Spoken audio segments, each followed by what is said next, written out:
नमस्कार, मैं हूं आपके साथ रक्षंदा खान। आप देख रहे हैं रफ्तार मीडिया। आगे आप मेरे साथ देखेंगे उत्तराखंड की तमाम छोटी बड़ी खबरें विस्तार से, लेकिन उससे पहले नजर डाल लेते हैं हेडलाइंस पर।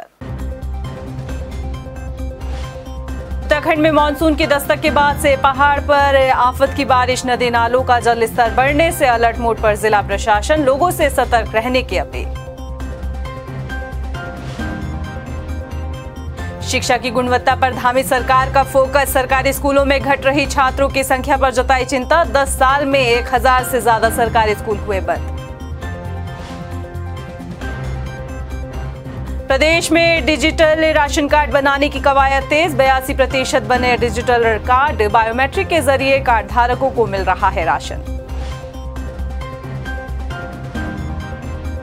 हेडलाइंस के बाद बुलेटिन में खबरें विस्तार से, और बात सबसे पहले करेंगे लगातार हो रही बारिश की। प्रदेश में मानसून की दस्तक के बाद से लगातार जो है बारिश का सिलसिला जारी है। पहाड़ हो या फिर मैदान, बारिश लगातार हो रही है। बारिश होने से नदी नालों का जलस्तर जो है वो बढ़ गया है। अंदाजा इस बात से भी लगाया जा सकता है कि प्रदेश में कभी भी नदी नाले उफान पर आ सकते हैं। ऐसे में अब जिला प्रशासन और नगर निगम भी अलर्ट पर है। तैयारी क्या कुछ की जा रही है, इस रिपोर्ट में आपको दिखाते हैं। मानसून की दस्तक के बाद से प्रदेश में मैदान से लेकर पहाड़ों में बारिश हो रही है। बारिश की वजह से नदियों का जलस्तर बढ़ रहा है। वक्त की नजाकत को भांपते हुए राजधानी देहरादून में जिला प्रशासन के साथ ही नगर निगम अपनी तैयारियों को दुरुस्त कर रहा है। आपको बताएं तो राजधानी देहरादून में शहर के बीच से रिस्पना और बिंदाल नदी बहती है। इसके साथ ही कई सहायक नाले भी हैं, जिनके किनारे सैकड़ों लोग कच्चे पक्के मकान बनाकर रहते हैं। बरसात के वक्त नदी नालों में उफान आने की वजह से इन घरों को भारी नुकसान होता है।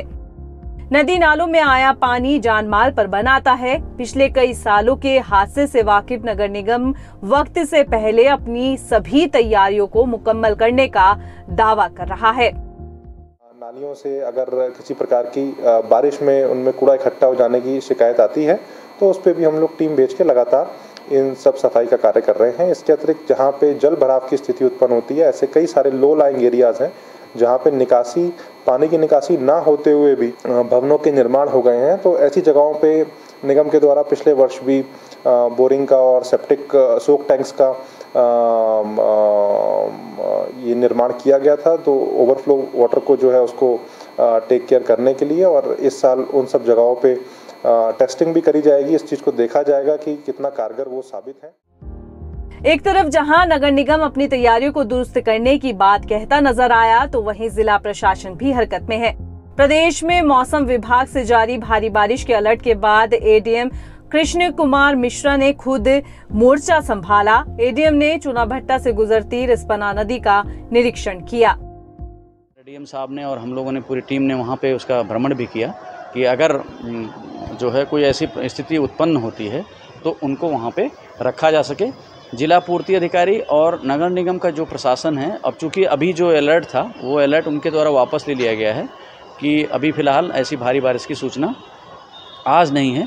लेकिन फिर भी रात में भारी बारिश होने पे क्या जो है इनको कैसे एकाएक जो है लेवल बढ़ने पर नदी के किनारे जो लोग हैं उनको हटाया जा सके, इसके लिए हम लोग प्रयास अभी से तैयारी शुरू कर दी है कि रात में जो टीम रहेंगी वो अलर्ट मोड पे रहेंगी। जहां प्रदेश में जिला प्रशासन और नगर निगम अलर्ट पर है, वहीं हम भी आमजन से अपील करते हैं कि वो एहतियात बरतें। देहरादून से रफ्तार मीडिया के लिए हिमांशु चौहान की रिपोर्ट। उत्तराखंड में मानसून की दस्तक के साथ ही बारिश का कहर देखने को मिल रहा है। तेज बारिश के कारण कहीं मोटर मार्ग जो है वो बाधित है, तो कहीं पर नदी नाले उफान पर है। देहरादून के गुच्चुपानी नदी में अचानक जलस्तर बढ़ने से 11 लोग जो है वो नदी में फंस गए, जिसके बाद मौके पर पहुंची एसडीआरएफ की टीम ने सभी 11 लोगों को बामुश्किल बाहर निकाला। वहीं मौसम विभाग की चेतावनी के बाद सभी जिलों के जिलाधिकारियों को अलर्ट रहने के निर्देश दिए गए हैं। प्रदेश में मानसून आ चुका है, तो वहीं पहाड़ों से लेकर मैदानी जनपदों में बारिश का दौर जो है वो जारी है। पहाड़ी क्षेत्रों में लगातार बारिश होने से आपदा वाली स्थिति देखने को मिलती है, जिस कारण दुरुस्त गांव का जो संपर्क है वो टूट जाता है और गांव में रहने वाले लोगों को राशन की जो दिक्कत है वो सताने लगती है। इसलिए दुरुस्त गांव के जो लोग हैं उनको राशन की दिक्कत ना हो, उसके लिए जिला प्रशासन ने सभी दुरुस्त गाँव में 3 महीने का राशन जो है वो पहुँचा दिया है। देखिए, इस संबंध में मैंने डीएसओ से मीटिंग की और अभी फ़िलहाल जितने भी पीडीएस के दुकान हैं उसमें पर्याप्त जो है राशन है और अगले हफ्ते भर में नेक्स्ट 3 मंथ्स का पूरा जो खाद्यान्न सामग्री है वो पहुंच जाएगा सभी पीडीएस के दुकान।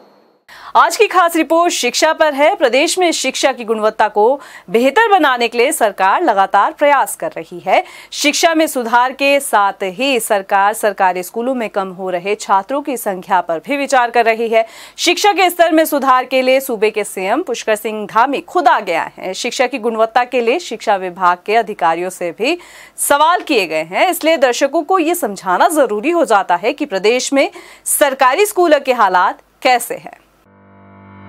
उत्तराखंड का भविष्य यहाँ के होनहार बच्चे हैं, जिनके भविष्य को संवारने के लिए सरकार शिक्षा विभाग के लिए लंबा चौड़ा बजट पास करती है।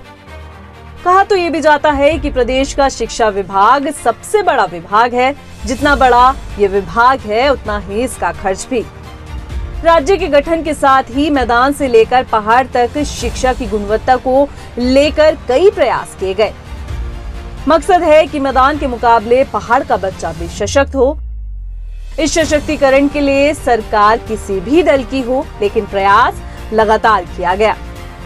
प्रदेश के जिलों में प्राथमिक विद्यालयों के साथ ही माध्यमिक विद्यालयों का जाल बिछाया गया, लेकिन अब ये शिक्षा के मंदिर खाली हो रहे हैं। सरकारी स्कूलों में छात्रों की आई कमी सूबे के मुखिया पुष्कर सिंह धामी को भी खल रही है। मंथन किया जा रहा है कि छात्रों की कम संख्या की वजह आखिरकार क्या है। इस वजह में सिर्फ छात्रों की कमी ही नहीं, आपको ये जानकर हैरानी होगी कि प्रदेश में कई सरकारी स्कूल जो हैं वो बंद हो चुके हैं। वहीं राज्य में लगातार प्राइवेट स्कूलों की संख्या में इजाफा हो रहा है। इस बात की गवाह unified district information system for education plus यानी कि UDI-SE प्लस की रिपोर्ट है। UDI-SE प्लस की रिपोर्ट बताती है कि साल 2012-13 से लेकर साल 2019-20 तक प्रदेश में 846 राजकीय प्राथमिक विद्यालयों के साथ ही 197 राजकीय माध्यमिक विद्यालय बंद हो चुके हैं। वहीं प्रदेश में साल 2012-13 में प्राइवेट स्कूलों की संख्या 776 थी, लेकिन साल 2019-20 में यह आंकड़ा लगभग 280% बढ़ गया। रिपोर्ट के मुताबिक प्रदेश में लगभग 2897 प्राइवेट स्कूल संचालित हैं। UDI-SE प्लस ने अपनी रिपोर्ट में इस बात का भी खुलासा किया कि उत्तराखंड राज्य में साल 2012-13 में राजकीय प्राथमिक विद्यालयों की संख्या 12,499 थी। वहीं राजकीय माध्यमिक विद्यालयों की संख्या 2,805 थी, लेकिन साल 2019-20 आते आते राजकीय प्राथमिक विद्यालयों का आंकड़ा घटकर 11,653 हो गया। जिलेवार आपको बताएं तो अल्मोड़ा में 130, बागेश्वर में 39, चमोली में 49, चंपावत में 28, देहरादून में 57, नैनीताल में 17, पिथौरागढ़ में 130, रुद्रप्रयाग में 41 और टिहरी जिले में 180 सरकारी प्राथमिक विद्यालय पिछले 10 सालों में बंद हो चुके हैं। रिपोर्ट के हवाले से दी गई जानकारी के मुताबिक उत्तरकाशी जिले में कोई सरकारी स्कूल बंद नहीं हुआ। हालांकि उधम सिंह नगर में 12 प्राथमिक विद्यालय बढ़ाए गए हैं। प्रदेश में इससे पहले त्रिवेंद्र रावत के राज में शिक्षा के स्तर को सुधारने के लिए सरकार ने गंभीर प्रयास किए। इस प्रयास में प्रारंभिक और माध्यमिक विद्यालयों के समायोजन और एकीकरण की नीति को भी अपनाया गया, लेकिन समस्या का कोई समाधान नहीं हुआ। प्रदेश में अब भी कई ऐसे स्कूल हैं जहां अध्यापक हैं लेकिन छात्र नहीं। प्रदेश के दुर्गम क्षेत्रों से सरकारी स्कूलों के हालात की कई ऐसी तस्वीरें भी आती है जिसमें बच्चों के सिर के ऊपर छत ही नहीं होती, तो कभी छात्रों का भविष्य संवारने वाली उनकी किताबें हाथों के बजाय पानी में बहती मिलती है। फिलहाल तो इस वक्त धामी सरकार ने शिक्षा में सुधार के लिए खुद को आगे बढ़ाया है। सरकारी स्कूलों में बच्चों की चहलकदमी को लेकर मंथन के साथ ही सीएम पुष्कर सिंह धामी ने दो टूक शब्दों में विभाग से सरकारी स्कूलों में घटती छात्रों की संख्या पर जवाब भी मांग लिया है। ऐसे में बच्चों की संख्या स्कूलों में बढ़ाने के साथ ही नई शिक्षा नीति लागू करने वाला पहला राज्य बने उत्तराखंड में न्यू एजुकेशन पॉलिसी कितनी कारगर साबित होगी, ये देखना होगा।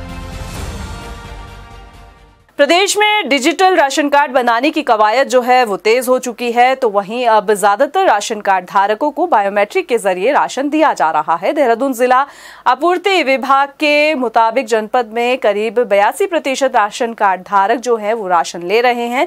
साथ ही अगर एक यूनिट में किसी का बायोमेट्रिक नहीं हो रहा है तो उनको भी राशन दिया जा रहा है। वहीं जिला आपूर्ति अधिकारी का कहना है कि विभाग की कोशिश है कि जल्द से जल्द डिजिटल कार्ड बनाने की जो कवायद है वो तेज हो रही है, इसलिए ये जो स्थिति है वो सामान्य हो जाएगी। देखिए, प्रयास तो हमारा है कि 100% बायोमेट्रिक करें, लेकिन कुछ शैडो एरियाज हमारे पास हैं। उन शैडो एरियाज को छोड़ दें तो हम लगभग 82% क्रॉस कर गए हैं। और इसके अलावा जो है इस महीने फिर हमने शुरू कर दिया है, तो हमारी अपील ये पब्लिक से कि वो अपना 20 से पहले राशन उठा लें और 100% बायोमेट्रिक कर लें। हमारा प्रयास ये है कि हम 100% बायोमेट्रिक कराएं। शैडो एरियाज के लिए अब हम देख रहे हैं कि कुछ नया कुछ कर सकते हैं, तो वहाँ पर ऑफलाइन मशीन हम भिजवाएंगे ताकि शैडो एरिया को हम कवर कर पाएँ और 100% बायोमेट्रिक करें। उधर लोहाघाट में भीम आर्मी के राष्ट्रीय अध्यक्ष चंद्रशेखर की तुरंत रिहाई की मांग करते हुए पार्टी के कार्यकर्ताओं ने राष्ट्रपति के नाम ज्ञापन भेजा। ज्ञापन में कहा गया कि चंद्रशेखर CHA कर्मचारियों के समर्थन में शांतिपूर्ण तरीके से अनशन पर बैठे थे, लेकिन गहलोत सरकार ने पार्टी और उनके समर्थकों के साथ उन्हें हिरासत में ले लिया। अगर उन्हें जल्द रिहा नहीं किया गया तो भीम आर्मी राजस्थान सरकार के खिलाफ आंदोलन करेगी। भीम आर्मी द्वारा यहाँ पर चंद्रशेखर आज़ाद जी की गिरफ्तारी पर एक ज्ञापन दिया गया है। उनकी अविलंब रिहाई के लिए माननीय हमारे राष्ट्रपति महामहिम राष्ट्रपति महोदय के नाम से हम उस ज्ञापन को उचित माध्यम के द्वारा उसे उस तक पहुँचा देंगे। राजस्थान सरकार से हमारी यह अपील रहेगी कि अगर वो जल्दी से जल्दी हमारे भीम आर्मी संस्थापक चंद्रशेखर भाई आज़ाद को अगर रिहा नहीं करते हैं तो हम राजस्थान सरकार के लिए जयपुर के लिए कूच करें। वहीं रुड़की में भी भीम आर्मी के कार्यकर्ताओं ने गहलोत सरकार के खिलाफ प्रदर्शन किया। साथ ही राष्ट्रीय अध्यक्ष चंद्रशेखर की जल्द रिहाई की मांग की गई। पार्टी के कार्यकर्ताओं ने कहा कि राजस्थान सरकार ने अन्याय के खिलाफ आवाज को दबाने का काम किया है। पार्टी के राष्ट्रीय अध्यक्ष की रिहाई के लिए राष्ट्रपति के नाम ASDM को ज्ञापन भी सौंपा गया। कि राजस्थान सरकार में जो प्रकरण हुआ उसके संबंध में एक महामहिम राष्ट्रपति महोदय को संबोधित ज्ञापन दिया गया है, जिसको जिलाधिकारी के माध्यम से प्रेषित कर दिया जाएगा। ज्ञापन में उन्होंने एक तो अपने पदाधिकारी की रिहाई की मांग की है, दूसरा CHA कर्मचारियों के बारे में मांग की है जो कि राजस्थान सरकार से संबंधित है। यहाँ से संबंधित लोहाघाट में दिनों दिन बढ़ती जा रही पार्किंग की समस्या को देखते हुए SDM रिंकू बिष्ट के निर्देश पर नगर पालिका द्वारा चिन्हित 4 जगहों पर अस्थायी पार्किंग बनाने की कवायद जो है वो शुरू कर दी गई है। SDM रिंकू बिष्ट ने बताया कि नगर में पार्किंग की समस्या को देखते हुए नगर की डाक बंगला रोड, साथ ही रोडवेज बस स्टेशन, आदर्श कॉलोनी में अस्थायी कार पार्किंग का निर्माण कार्य जो है शुरू करवाया गया है, जो कि जल्द पूरा कर लिया जाएगा, जिससे लोगों को जाम की समस्या से राहत मिलेगी। लोहाघाट क्षेत्र में चूँकि अभी स्थायी पार्किंग के लिए ज़मीन का चिन्हीकरण किया गया है, जिसमें अभी बनने में लगभग 1 से 2 वर्ष लगने की संभावना है। उसको देखते हुए नगर में 4 जगहों पर 4 विभिन्न जगहों पर स्थान चिन्हित किए गए, जहां पर 2 पहिया और 4 पहिया वाहनों को पार्क किया जाएगा। रुड़की तहसील के ग्राम हमीरपुर किसानों ने प्रशासन पर अनदेखी का आरोप लगाया है। दरअसल आरोप की वजह गांव में बना एक तालाब है, जिसने अब झील का रूप ले लिया है और तालाब का पानी किसानों के खेतों में पहुंच रहा है, जिसकी वजह से किसानों की खेती जो है वो बर्बाद हो रही है। तालाब से निकलने वाले पानी के लिए एक नाला भी बनाया गया, लेकिन नाले में हरी घास जम गई है, जिसकी वजह से निकासी नहीं हो पाती। इसके वजह से ग्रामीण प्रशासन से मदद की गुहार लगा रहे हैं। कई बार शिकायत से अवगत कराने के बाद भी ग्रामीणों की सुध लेने वाला कोई नहीं है। 20 साल से देख रहा हूँ मैंने, आज 20 साल में 1 साल फसल काटी है। मेरा 10 बीघे का नंबर है यहाँ इसमें, और सन 2002 से जब से रुड़की का पानी आना शुरू हुआ है और ये सारा तालाब में भरा हुआ पानी है, आज तक किसी किसान को फसल का मुआवजा नहीं मिला है। और एक फसल सिर्फ गेहूं की, अगर बारिश जल्दी ख़त्म हो जाती है तो एक फसल हो जाती है साल में, वरना कोई फसल यहाँ नहीं हो रही है। गेहूं की फसल कभी उसमें बरसी बो लेते हैं, गेहूं लेट हो जाता है, तो वरना एक भी फसल नहीं हो रहा। पंपिंग से पानी निकालते हैं, हर साल नाले की सफाई कराते हैं, सब लोग चंदा डाल करके इकट्ठा करके। फिलहाल के लिए इस बुलेटिन में इतना ही, मुझे दे इजाजत, लेकिन चलते चलते नजर डाल लेते हैं हेडलाइंस पर। नमस्कार। उत्तराखंड में मानसून की दस्तक के बाद से पहाड़ पर आफत की बारिश, नदी नालों का जल स्तर बढ़ने से अलर्ट मोड पर जिला प्रशासन, लोगों से सतर्क रहने की अपील। शिक्षा की गुणवत्ता पर धामी सरकार का फोकस, सरकारी स्कूलों में घट रही छात्रों की संख्या पर जताई चिंता, 10 साल में 1000 से ज्यादा सरकारी स्कूल हुए बंद। प्रदेश में डिजिटल राशन कार्ड बनाने की कवायद तेज, 82% बने डिजिटल कार्ड, बायोमेट्रिक के जरिए कार्ड धारकों को मिल रहा है राशन।